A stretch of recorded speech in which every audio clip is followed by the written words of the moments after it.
Hi, everyone. Welcome back to another episode of the Well Path podcast. I am so excited to introduce today's guest. We have Scott Chaverri, the founder of Mito Red Light. I really want to start today, Scott, before we kind of dive into the nuts and bolts of the business, a little bit about kind of the origin story. I know we talked about kind of being in the middle of your son's cancer diagnosis and kind of trying to hold everything together. And I'm curious, in that moment, what were you kind of running on and what did that sort of precipitate for you in terms of building this business? Yeah, well, the backstory, and actually, we just acknowledged the 10-year anniversary of his diagnosis, which was May 10th of 2016. Was the day we found out that he had cancer when he was the day after his second birthday.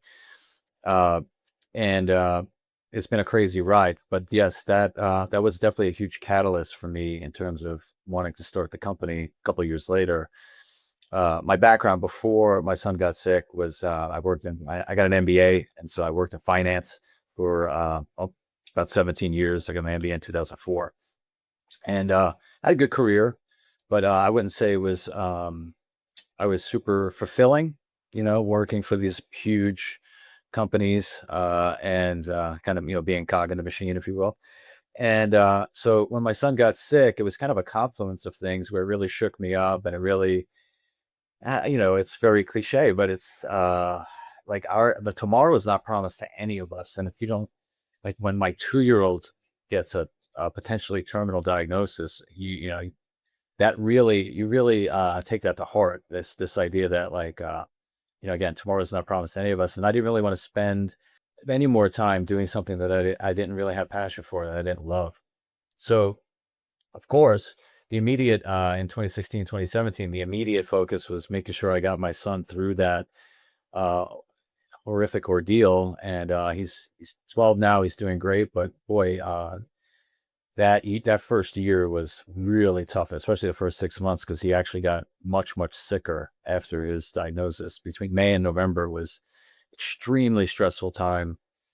But don't Essentially, it's just one of those things where my wife and I constantly think about. It's just something that never leaves you. I mean, anytime he's not feeling well, we get that kind of PTSD reaction to it.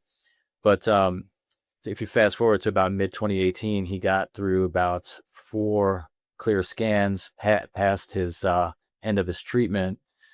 And I'm kind of a data guy, so I read like a lot of the studies, and basically, the probability of relapse goes way down if you get kind of a year post treatment with no relapse. And so it was at that moment that I really gave myself permission to relax a little bit, just a little bit, and to really focus on something else other than cancer, because that's really all I had thought about for literally 2 years. Mid 2016 and mid 2018, my life was consumed. Read every book, read every study about my son's specific type of cancer, all that, and I had been a red light user. So I was started using it about a year prior, mid 2017, just to deal with the caregiver fatigue, because I was just wrecked. And I was looking for anything that might help me just feel a little bit better. It was also just a 10-minute reprieve from just the chaos. And so it's a little bit of a rambling story, but the kind of the nuts and bolts of it is, my son got sick. It was a catalyst for me to really change. If he had never gotten sick, I'd probably still be in my corporate job. And then I was a user of the tech, and then I actually went out into the marketplace to buy more, and I got sticker shock. I thought that they were just overpriced, and so that was really the origin for me to start the company. And so I prototyped for 6 months, and we launched in 2019. And it's been an amazing 7.5 years where we've just obviously red light has gotten I think significantly more in the kind of the zeitgeist. A lot more people know about it now than back then. And there's a lot more research. Whenever I always love to say this, when I started the company, there were about 4,000 photobiomodulation studies. And now there are over 10,000, which is crazy. So just in 7 years, it's more than doubled. And that's just kind of the pace of human knowledge, right? It's just really accelerating because there's 8 billion people on the planet. Yeah, I mean, especially in this space, right? It's really, I'm curious, obviously you were shocked by kind of the sticker price and you were a user of it, but when did you start to realize that there was like a business here? Because you were very early to the game. Right. So so obviously when I started the company, I actually started it just as like a side hustle. It wasn't, I didn't expect that it would grow the way it did. I thought, well, maybe, there'll be, and it was very niche back then. I was like, well, maybe there'll be a few people that are like kind of crazy biohackers like me that'll be interested, and they won't want to spend a lot of money. And, and we had a very basic design, and it was a high quality product. There's some of them still out in the wilderness, still running, for 7 years.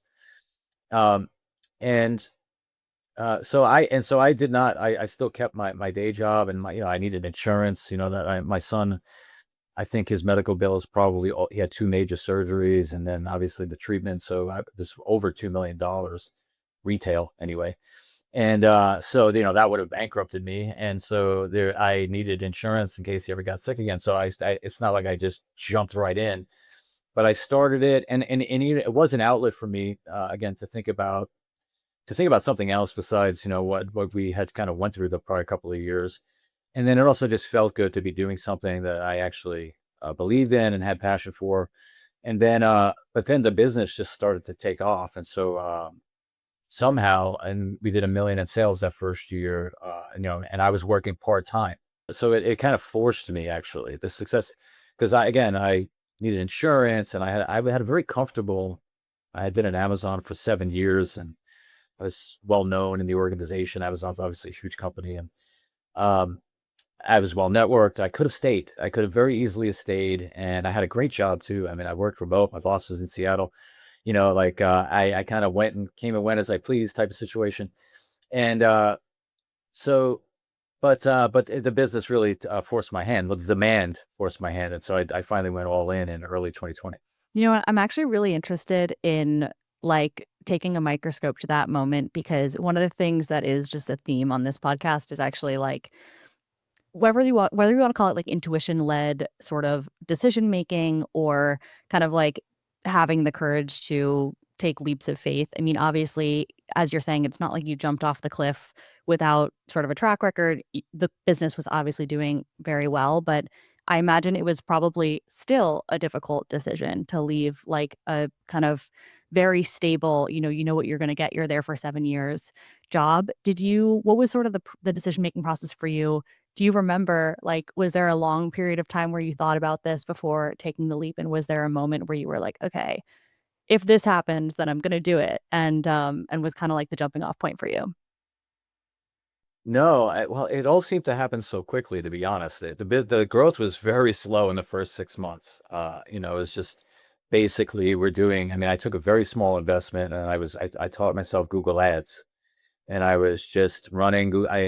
And that's actually one of the things I got lucky because I'm kind of good at that stuff. Like I'm a numbers guy, so I understand intuitively how to set up Google Ads, uh and kind of like, and how to intuitively how to run those where you don't like throw a lot of money away and like burn the business into the ground, right? So so it was very kind of conservative, and then also because I was working, I was able to just reinvest back. If we sold X, then I just poured that back in inventory and then kind of grew it very organically. But then, it's interesting. It's a little bit of a side story, but it's a definitely an important part of the story. I spoke to a woman over the summer. I think it was in May. So I used to go on my lunch break and take customer calls. And I'd go outside even in the heat here in Phoenix, and I'd walk around kind of the man-made lake by the office where I worked, and just take customer calls because I had work still, and so that was my time to actually call people back and like do customer service. And I spoke to this woman 3 times, and actually she was a cancer. She had cancer, and she wanted to buy the lights, but then I was trying to talk her out of it because I was like, there's no data, and I just wouldn't feel right about it.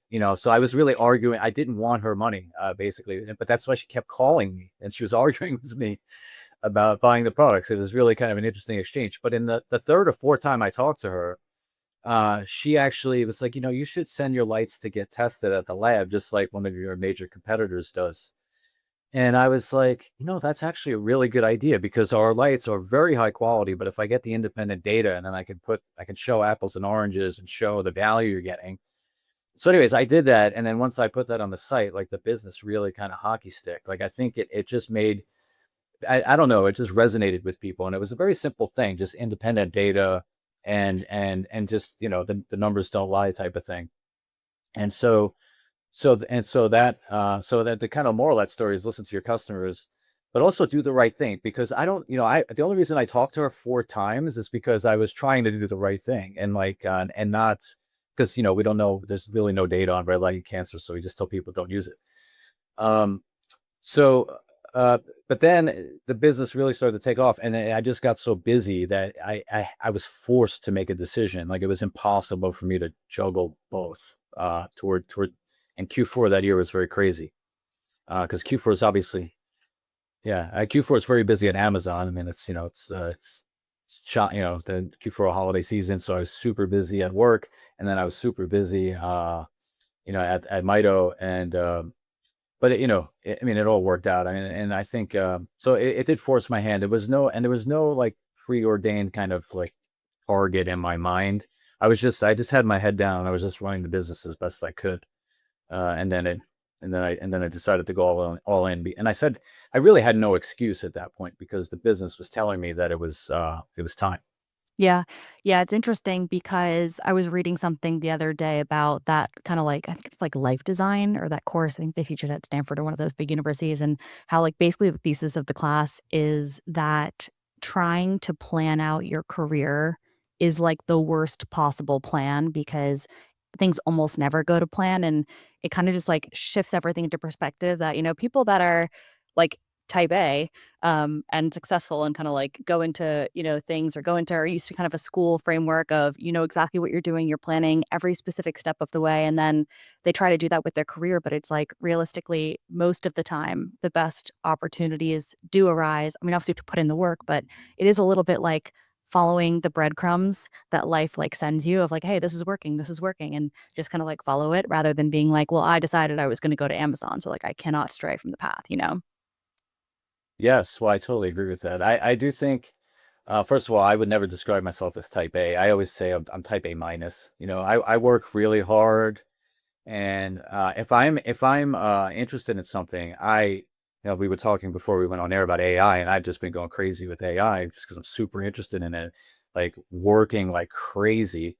Uh, but that's just because I have a genuine interest, like, and I sometimes type A people, they can just keep going, even if they don't even, they're not interested. And I actually kind of admire that. I'm not hardwired that way.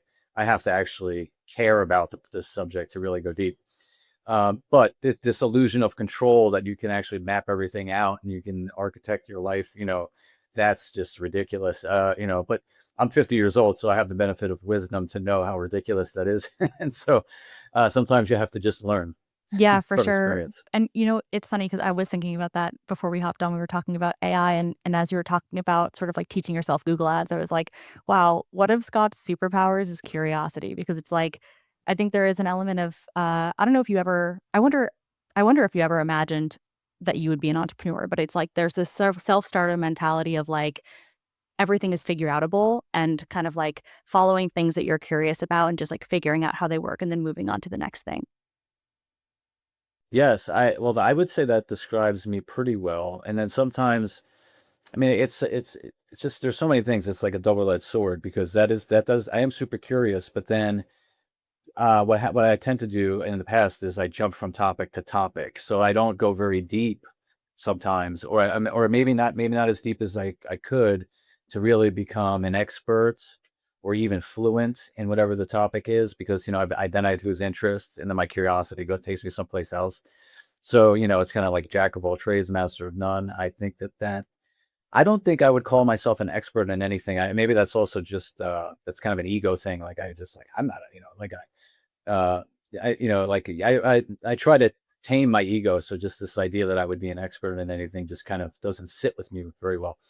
Um, but also I think part of it's my personality. Like I do tend to want to learn about a lot of different things, but I do think that is actually really good for an entrepreneur, especially if you're bootstrapping a company, because you have to learn so many different domains. I don't have an HR department or a finance department or so I've got be able to be at least somewhat competent in all these different areas. Yeah, so two things I'll say on that, and like, I resonate so strongly with everything that you're saying because I also identify as a generalist, and I feel like I spent a lot of my professional life really self-conscious about that of like, well, I'm not really an expert in anything. I never go deep enough, but I've come to understand that everybody's brains work differently and some people are meant to go deep, but I think there are people that are supposed to and are designed to be generalists and be kind of like overseeing, like have like a bird's eye view of everything.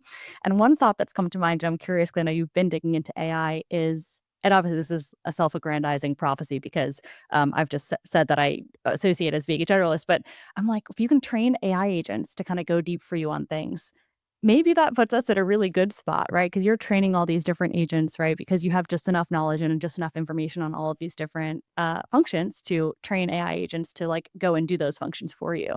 I'm kind of interested to see how the sort of like professional role of generalist type people evolves with AI.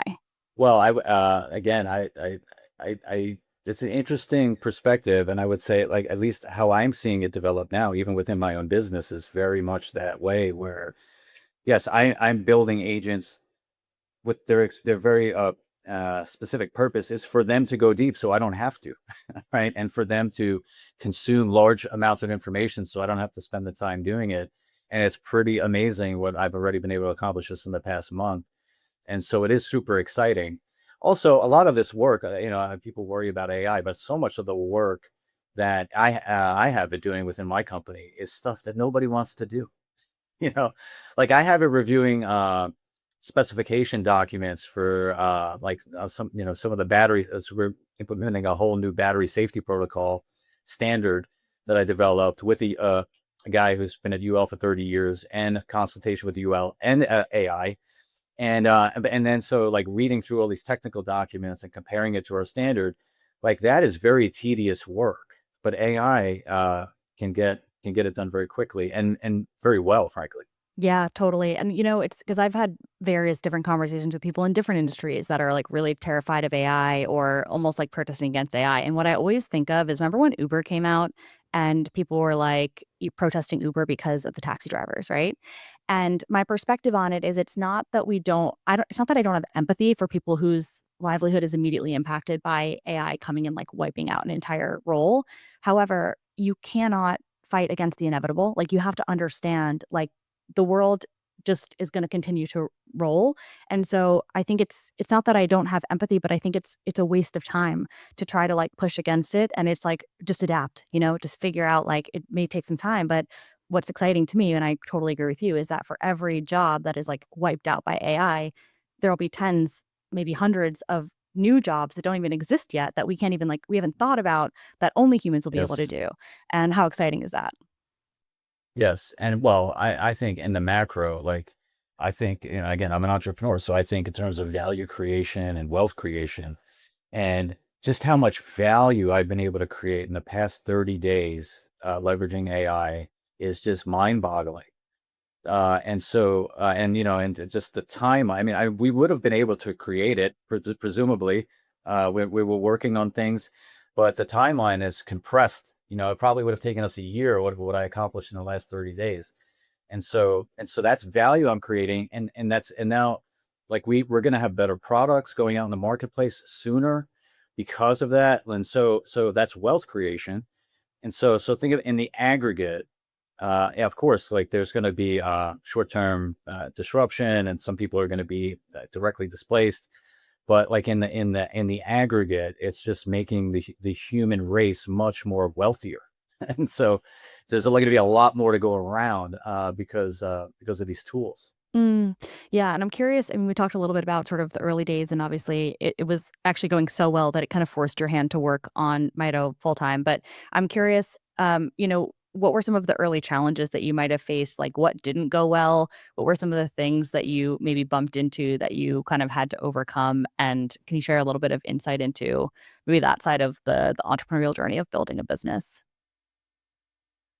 Right. Well, like with anything, there's, the things the things you don't know, and then the most worrisome, the things you don't know you don't know. And so with bootstrapping a company, especially an e-commerce company, even though I worked at Amazon, although Amazon already had its infrastructure, standing up an e-commerce business from nothing, there was a lot I didn't know. There's a lot actually, and actually even now, 7.5 years in, I'm like, my gosh, how is it that we haven't figured that out yet? I say that quite regularly, frankly.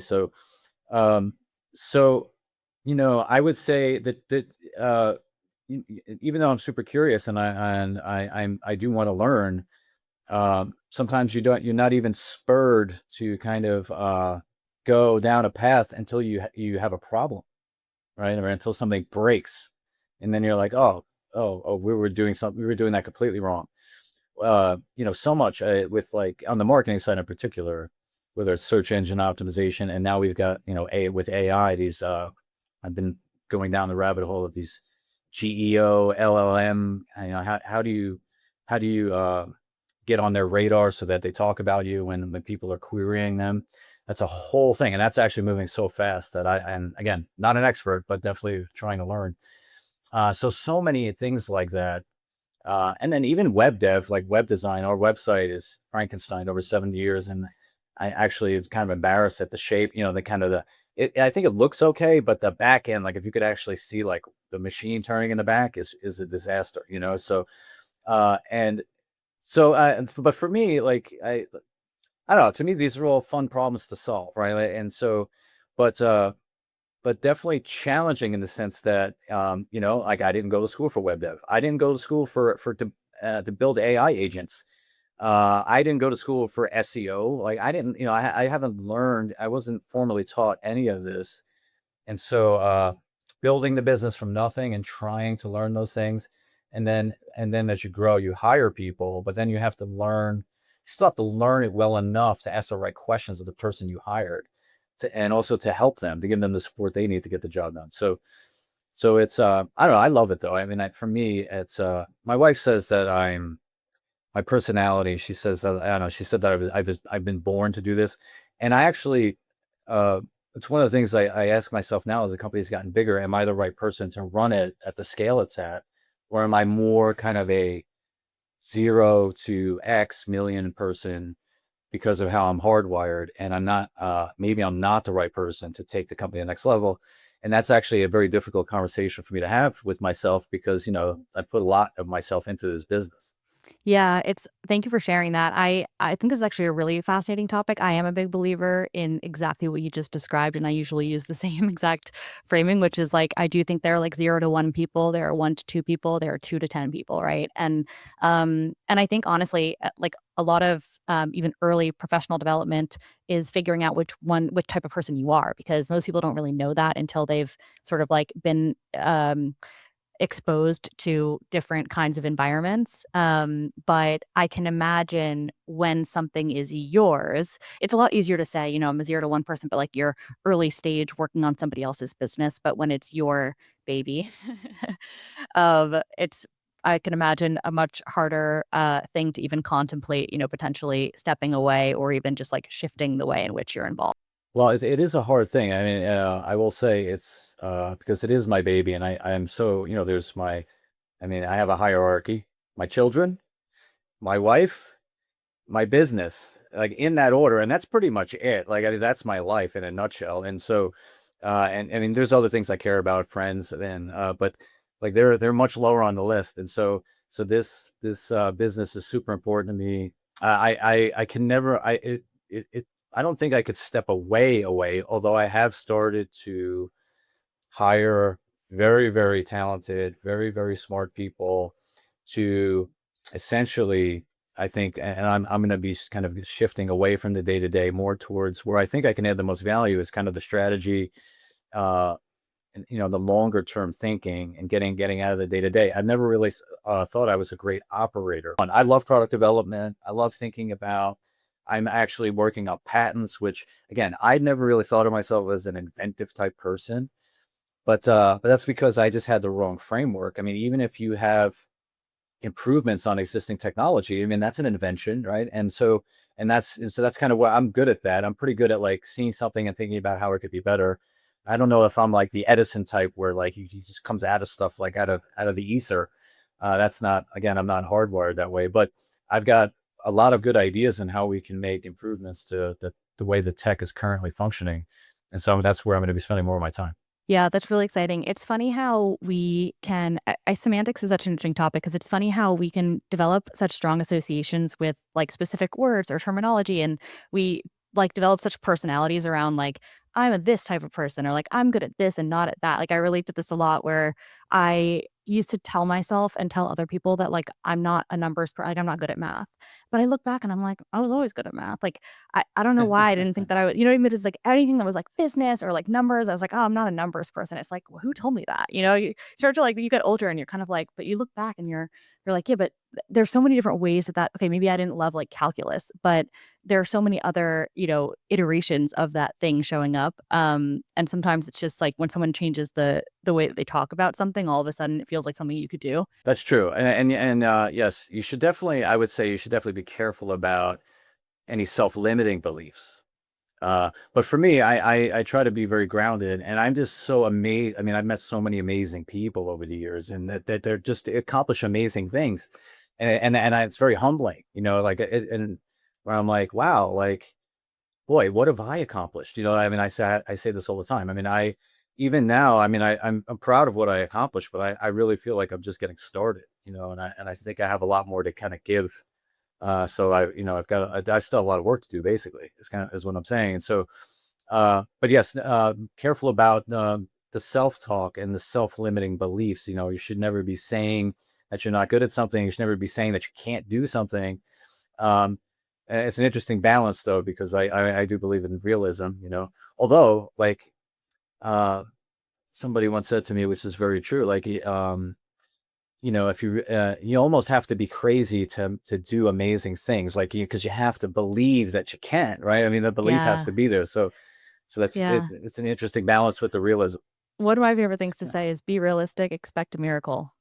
That's my realism. My realism is be realistic, expect a miracle. But I totally get it. Yeah, I'm curious. And then I do want to talk a little bit. We want to get into the science, but just to quickly kind of close out on the entrepreneurial side, because I think this is really interesting. We talked a little bit about sort of your journey and okay, yeah, you're a journalist and there are certain things, but I'm curious, just from kind of building Mito over the last, what has it been like 7 years, something like that. What do you think has been like the thing that has helped you the most, maybe in terms of like a personality trait or we talk about kind of like limiting beliefs, like what has been the thing that has sort of like allowed you to kind of continue driving the business forward? Because I imagine, over 7 years, there's probably there's highs and lows, right? Oh yes. Oh yes. So uh, I would say, and actually, I don't know that this is any big revelation, but I mean, it was for me, I guess. And as I kind of sat back and thought about the last 7 years and even my career before that, what if I had to kind of encapsulate, like, really why, to the extent that I had success, like, why did that happen? It's really just because, like, when things got hard, I did not give up. Like, and I have been punched in the face a lot in the past 7 years. And obviously with my son cancer diagnosis, that was the biggest punch in the face I've ever dealt with. But in some ways, I draw on that really terrible experience to have perspective when I'm facing a challenge that can feel very stressful in the moment. I often go to that well and say, well, my son does not have cancer today. So, like, what am I worried about? And it helps. It does. Like, I mean, for me, it helps.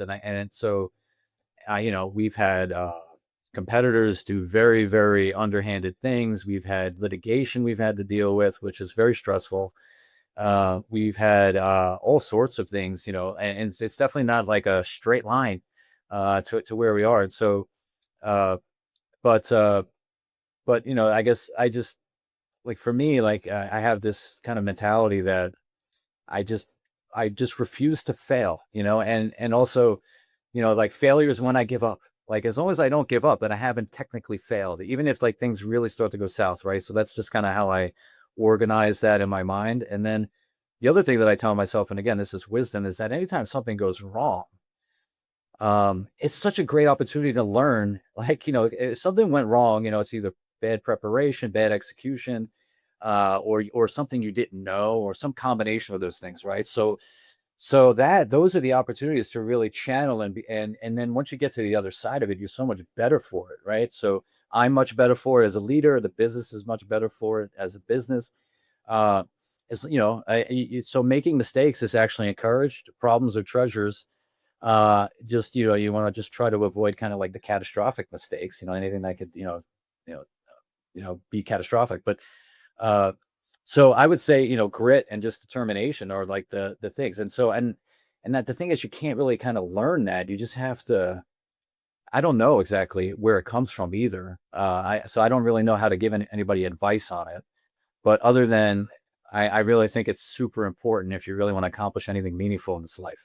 Yeah, it's funny because that was gonna be my next question. As you were speaking, I was like, I really wanna know where you think that you got your resilience from, because it's an interesting question, and maybe you don't exactly know, but it's like it's hard to say, is it nature? Is it nurture? Like, I think about that a lot, with the concept. I think resilience is one of the most, yeah, like, exactly like you're saying, it's in so many different areas of life, whether it's entrepreneurship or something else. I mean, it's, like, such a determining factor in your success, because I tend to agree. I feel similarly to you that I do believe that success is inevitable if you just keep trying. Like, at a certain point, it's like and you see so many examples of this, it's like the people that just keep knocking on the door, like, eventually it will happen. It really is inevitable, but most people don't have resilience or don't have enough resilience to, like, fully keep going, or they let the failure mean something about themselves, whereas, the way that you're talking about it, it's like the failure doesn't mean anything about you, it's like information.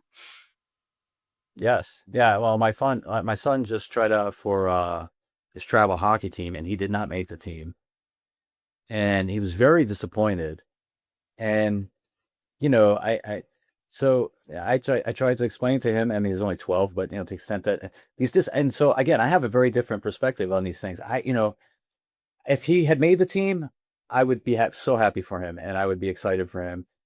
But he didn't make the team, and I'm also kind of happy and excited that he's learning that like life is hard, and you don't always get what you want, right? So and and every time he fails, like again, he's going to learn. It'll be better for it. So I want him to fail a lot. The main thing is I just want him to have the courage and the fortitude to keep trying, because eventually he's going to find like his thing, and he's going to be so amazingly good at it as long as he keeps going out there and keeps failing and trying and failing, right? So that was kind of the advice I tried to give him, and because I told him, I'm like, do you think that this is the first business I've ever tried to start? I mean, no, I had other businesses, other side hustles, and they did not do so well, but I learned something from each one.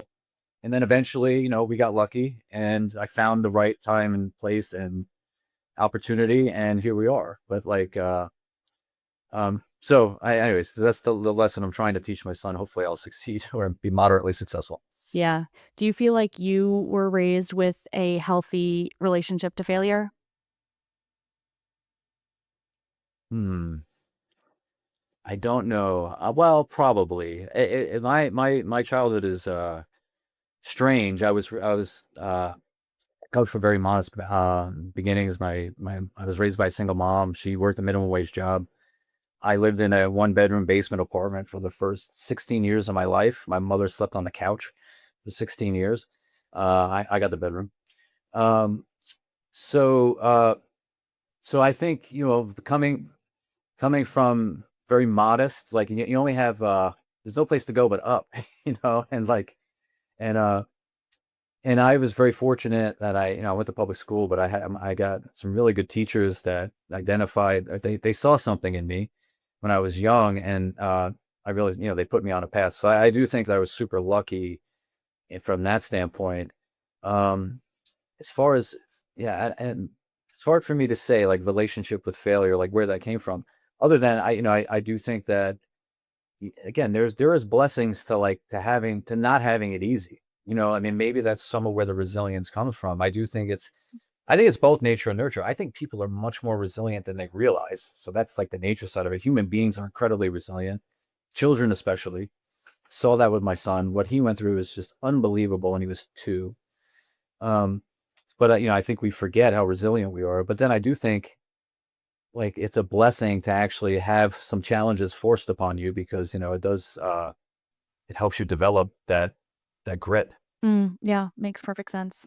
Okay, amazing. I feel like we've gotten so good into the weeds of the entrepreneurial side. I do want to share some wisdom with everybody on kind of more of the science side because red light. I would say it's definitely like come into the modern conscious a little bit more. So some people are probably familiar with it, but I'm not sure many people actually know like what it's doing. So I'd love if you can give us a little bit of an intro to just like the red light spectrum and how it actually works to heal us. Sure, sure. So, well, first of all, I would anybody that's curious, I'm very proud of the 7.5 years. We've got a lot of great articles on the site. So go to mitoredlight.com, go to the blog section, and you can just, even if you just read what is red light therapy and how does red light therapy work, those two articles, uh, you'll learn a lot, and they're super in depth.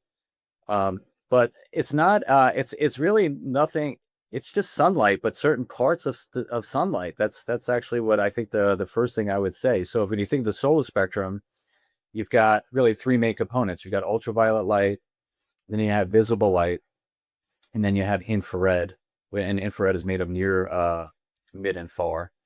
Ultraviolet light, people know, is important to make vitamin D. It's also high energy light, so it can cause burning. So you want to be careful. Visible light, obviously, is the Roy G. Biv, the seven colors of the rainbow. It's the part of the electromagnetic spectrum we can see. And then infrared, is mostly longer wavelengths, which are absorbed by water and create heat in the body. So that's why you have infrared sauna. And so, like when you're out in the sun, you feel that warmth. That's the infrared going to your body, being absorbed by water and giving you that nice cozy warmth. So when we talk about red light, we're talking about a very kind of narrow part of that solar spectrum, from red 600 nanometers up to about 900 nanometers into the near infrared, which is actually invisible. And there are very unique kind of bioactive properties of these wavelengths of light. And first of all, they're the safest part of the visual spectrum of the solar spectrum, actually. Right. So because you got UV light, high energy, it can cause burning, photochemical damage. The infrared light causes heat, so you have to worry about heat exhaustion or thermal stress to the body. And this narrow part of the spectrum really cause neither. There's very little water absorption. There's no photochemical damage that can happen. And they also happen to penetrate deep into the body, which is part of how they do what they do. And what they do primarily, I mean, there's a lot of different mechanisms of action, but what they do primarily is act on the mitochondria of the cell. And essentially, they help the mitochondria of the cell make energy. So for those that I can give a quick explainer, but pretty much every cell in your body has mitochondria inside them, which actually have their own DNA, which is super trippy to me, actually, that like we have literally like symbiotic relationship with these tiny organisms that live inside our cells. And we have this, we provide them glucose and oxygen, and they provide us energy, and it's just so it's really interesting, right? And so there was some grand bargain, and when the universe was formed or whenever it happened, and these two things came together, and they've been together ever since. And there's literally hundreds or thousands of mitochondria in a cell, depending on what type of cell it is. And they make ATP, they make energy for the cells to use to do their job.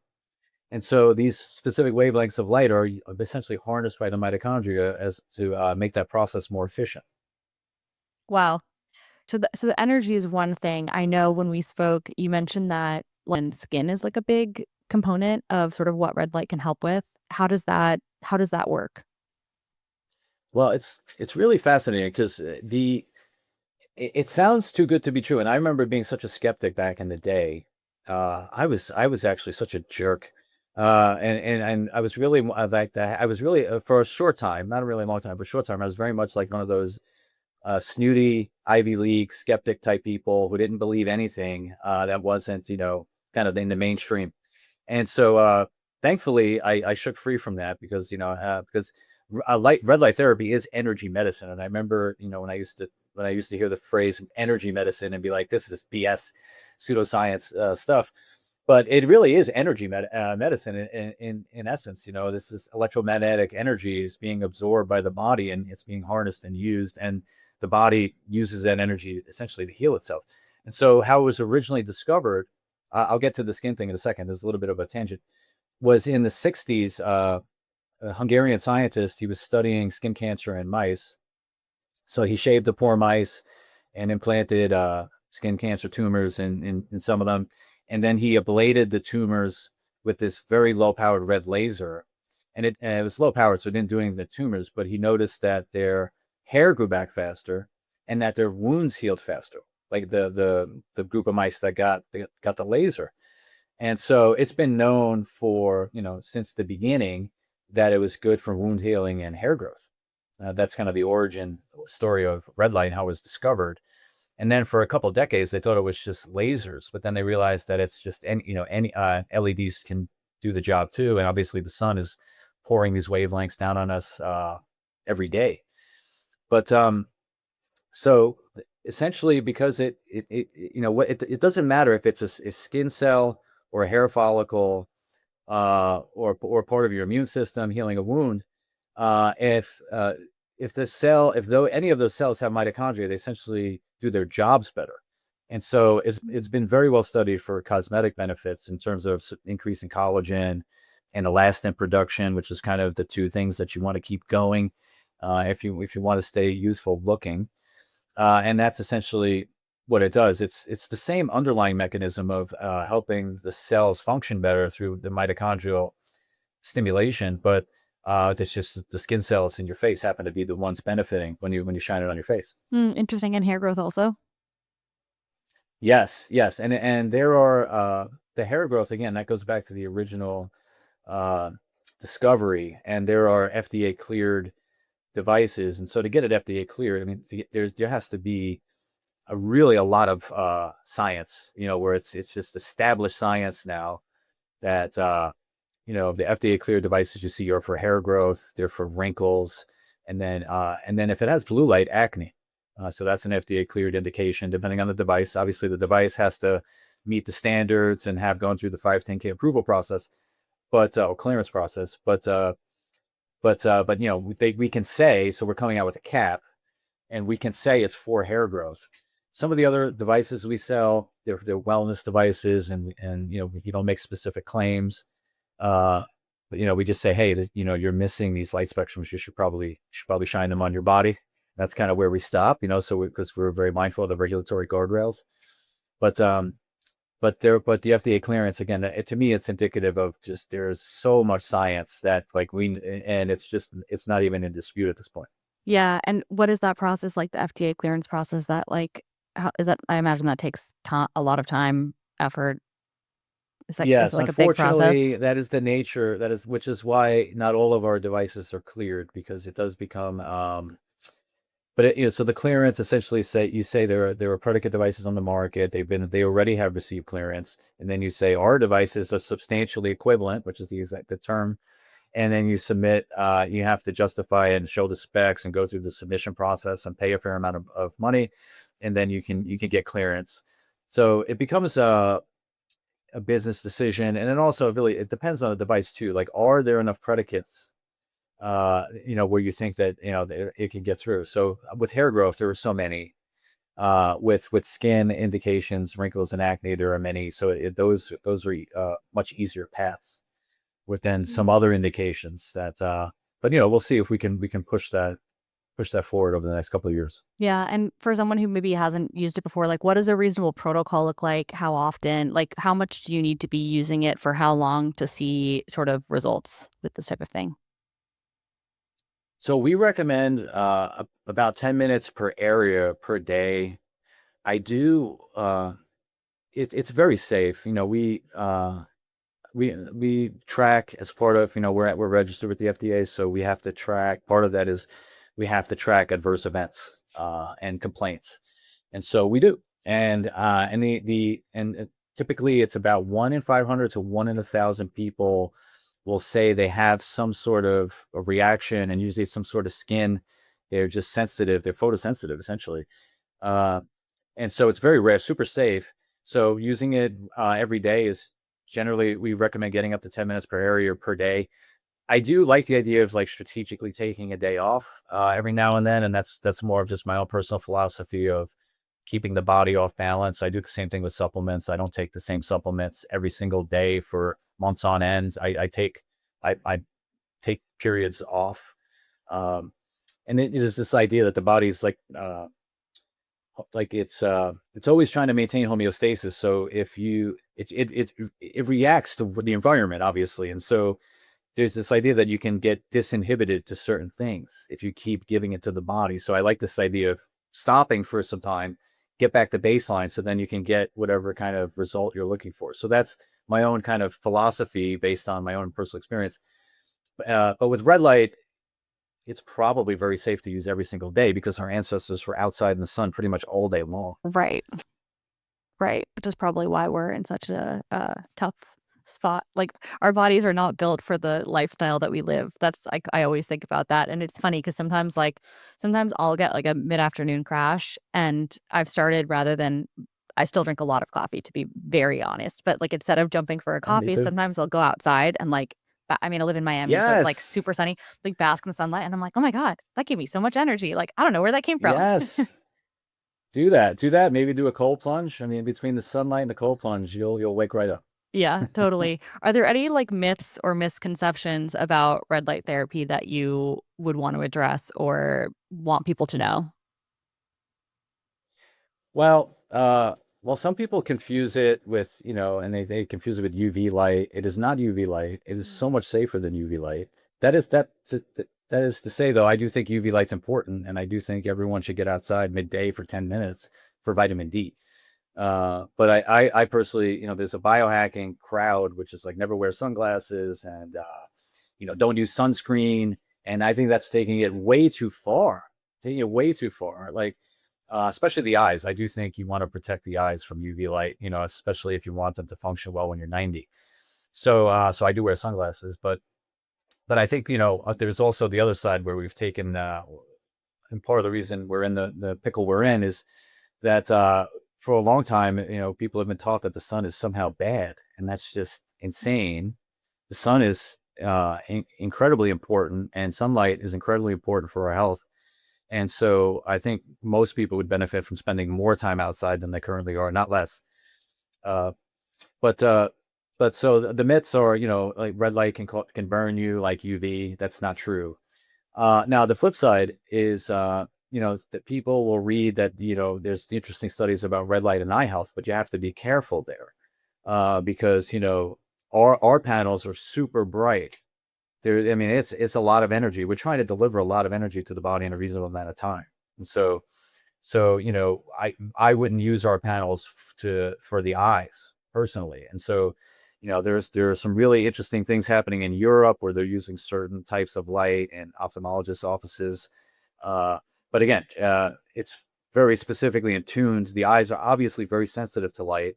So, we recommend wearing the eye protection. Don't use it for, uh, even though you'll read articles on the internet that say, "Oh, wow, red light's being studied for eye health." Again, it's the dose is very important, and so just be mindful of that and always follow instructions of the manufacturer. Makes perfect sense. And Scott, just to bring it back to kind of your own personal protocol, I always assume whenever someone's building something in wellness, usually you're pretty passionate about it yourself. And you talked a little bit about part of your protocol being, okay, taking some time on, also intentionally taking some time off. But what is your own, how has your kind of own health transformed since using red light? And B, what does kind of your protocol with it look like these days? Yeah, so I'm a Monday to Friday user, so I'd actually take the weekend off, and so I'm super spoiled. We have a wonderful red light bed here in the office that I use. Sometimes if I miss a day, then I have a bed in my guest house at home. So again, I'm super spoiled. So I'll use the bed. We also use that for photo shoots, so it's dual purpose. But I like 5 days a week, sometimes six. And I've noticed personally, sleep is better, and just my mood is better. And I find it to be like one of the best de-stress things that I can do. And and I take that 10 minutes and I breathe, and I'm not on my phone. And it's also just something about taking 10 minutes for yourself that's super important. And we're so distracted with devices and being online and reading fear porn on the internet and all this stuff. So like, I do think that's a huge part of it for me, at least. And also, mindfully breathing. I think that's a whole nother tangent. I could talk for hours about how we don't breathe properly, and breath is so important. And even like one deep breath can totally change your how you feel. One deep breath, folks. Like just do it right now. You'll thank me in 10 seconds. Um, but I tend to like stack modalities. So I'll do some breathing exercises. I'm off my phone. And I'm trying to reset my nervous system. And I just come out just feeling like a different person. Hmm. Yeah, the breathwork thing. We'll save that tangent for another episode, but I feel like we could do another one on that because I feel very passionately about breathing as well. What an underutilized and completely free Yep. wellness tool, right? But amazing, Scott. This has been so much fun. Last question, if you want to leave the audience with maybe like one piece of advice, and maybe we can do this specifically for aspiring entrepreneurs, anyone who is maybe building their own business or thinking about going off and building something that they feel called to create in the world. What's one piece of advice that you would leave people with? Wow. I would say, so I'm kind of a root cause mindset. And I think, or a root, or go as far upstream as possible if you're trying to solve a problem. And so, uh, so I think most people want the world to be a better place. And I certainly do. I want the world to be a better place for my children, for myself, but mainly for my children, my grandchildren, my future generations. And so it's like, well, how do we do that? And I actually think the answer starts with taking care of yourself, right? So I'm talking going way upstream. And I think about this often. It's like, how am I going to make a difference in the world if I'm not healthy? If I don't have energy, if I can't think clearly, right? Like, so to the extent that I can go out and do anything positive in this world, it really starts with taking care of myself. So don't feel guilty about that at all. I think it's actually, paradoxically, one of the most selfless things you can do. Take really good care of yourself and then work outwards and then work on, your immediate family and then your neighbors and then supporting charities in the community but it really starts with with you. So that would be my piece of advice. Like if there are things that that you think you should be doing to take better care of yourself, then resolve to start doing them, and then resolve to keep doing them, and then expand outwards. I love it. That's amazing advice. Thank you so much, Scott. Lastly, where can people find you? Where can people find Mito Red Light products? Give us the information. Sure. So we're at Mito, Mito, short for mitochondria, mitoredlight.com. I'm a very literal person, so that's how I came up with that name. And and yes, and also you can email us info at Mito Red Light, and we're happy to answer any questions. Again, we've got a huge repository of information on the site, and we're constantly developing new products. So just sign up for a newsletter, check us out, and then obviously my crazy brain is always working to see what new things we can come out with, and I've got a lot of fun and exciting things in the hopper. Amazing. Thank you so much, Scott. I hope you guys enjoyed this episode as much as I did. Check out Mito Red Light products. The discount code exclusive for the WellPath listeners is in the show notes, so go ahead and check that out. I love hearing from you guys, so please drop a comment on Spotify, DM me on Instagram at the.well.path. Let me know what you thought. Let me know what you'd like to see in future episodes, and most importantly, I will see you very soon.